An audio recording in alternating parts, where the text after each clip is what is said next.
সম্প্রতি ঘটে যাওয়া ভারত পাকিস্তান সংঘাতে ভারতের আরও একটি যুদ্ধবিমান ভূপাতিত করেছে পাকিস্তান। পাকিস্তানের দাবি, চলতি মাসের শুরুতে ভারতের সঙ্গে সংঘাতের সময় ভারতীয় বিমান বাহিনীর মিরাজ 2000 ফাইটার জেটটি ভূপাতিত করে পাকিস্তানের বিমান বাহিনী। পাকিস্তানের প্রধানমন্ত্রী শাহবাজ শরীফ এ তথ্য নিশ্চিত করেছেন।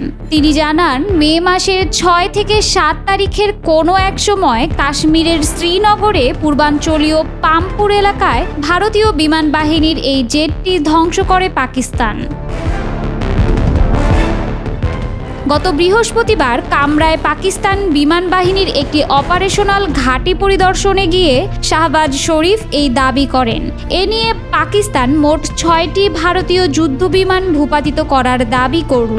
এর আগে দেশটির রাফাল, MiG-29 ও Su-30 মডেলের মোট 5টি যুদ্ধবিমান ভূপাতিত করার কথা জানিয়েছিল। শাহবাজ শরীফ বলেন, এই ঘটনা পাকিস্তান বিমান বাহিনীর অসাধারণ যুদ্ধ দক্ষতা এবং মাতৃভূমি রক্ষায় সশস্ত্র বাহিনীর অটল প্রতিশ্রুতির প্রমাণ। এর আগে পাকিস্তান সামরিক মুখপাত্র লেফটেন্যান্ট জেনারেল আহমেদ শরীফ চৌধুরীর সঙ্গে এক যৌথ সংবাদ সম্মেলনে পাকিস্তান বিমান বাহিনীর senior officer air vice marshal Aurangzeb Ahmed ঘোষণা করেছেন, সাম্প্রতিক সংঘর্ষের সময় পাকিস্তান বিমান বাহিনী ভারতীয় বিমান বাহিনীর বিরুদ্ধে 6-0 ব্যবধানে জয়লাভ করেছে। পাকিস্তান আন্তঃবাহিনী জনসংযোগ পরিদপ্তর ISPR এর বিবৃতিতে বলা হয়, কামরায় ঘাঁটি পরিদর্শনের সময় প্রধানমন্ত্রী পাইলট, প্রকৌশলী ও প্রযুক্তিবিদ সহ সামনের সারির সদস্যদের সঙ্গে দেখা করেন এবং তাদের পেশাদারিত্ব, নিখুঁত দক্ষতা ও জাতীয় প্রতিরক্ষা বিষয়ে দৃঢ় অঙ্গীকারের ভূয়সী প্রশংসা করেন। শাহবাজ বলেন, ভারতের অকারণ আগ্রাসনের পরিপ্রেক্ষিতে পাকিস্তানের সশস্ত্র বাহিনী সংযোগ, কৌশলগত দূরদর্শিতা দেখিয়েছে এবং কার্যকর প্রতিরোধ গড়ে তুলেছে। তাদের দ্রুত ও পরিকল্পিত জবাব শুধু হুমকিটিকে নিরসনই করেনি, বরং শত্রুপক্ষের সামরিক অবকাঠামোয় বড় ধাক্কা দিয়েছে।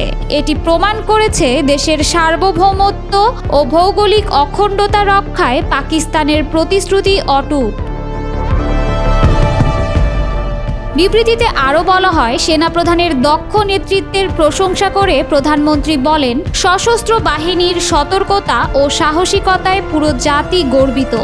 আবারও প্রমাণ হয়েছে পাকিস্তানের নিরাপত্তা দুর্ভেদ্য এবং যে কোনো আগ্রাসনের জবাব কঠোর, সময়োপযোগী ও নির্দয়ভাবে দেওয়া হবে। তিনি পাকিস্তান বিমান বাহিনীর প্রধান এয়ার চিফ মার্শাল জাহির আহমেদ বাবর সিদ্দিকির নেতৃত্বেও সন্তোষ প্রকাশ করেন এবং আধুনিক প্রযুক্তি সংযোজনের মাধ্যমে বাহিনীর কার্যক্ষমতা বাড়ানোর ভূমিকাকেও গুরুত্ব দিয়ে উল্লেখ করেন। প্রসঙ্গত, কয়েক দশক ধরে চলা ভারত পাকিস্তানের মধ্যে সর্বশেষ উত্তেজনা শুরু হয় 7 মে। সেদিন পাকিস্তান ও আজাদ জম্মু ও কাশ্মীরের বিভিন্ন এলাকায় ভারত বিমান হামলা চালিয়ে কমপক্ষে 31 বেসামরিক নাগরিককে হত্যা করে। পাল্টা জবাবে পাকিস্তান ভারতের 5টি যুদ্ধবিমান ভূপাতিত করে, যার মধ্যে 3টি রাফায়েল। এছাড়া কয়েক ডজন ড্রোনও ধ্বংস করে ইসলামাবাদ। 4 দিনের এই সংঘাতে ভারতের হাতে কমপক্ষে 11 সেনা ও 40 বেসামরিক নাগরিক নিহত হন বলে উল্লেখ করা হয়েছে প্রতিবেদনে।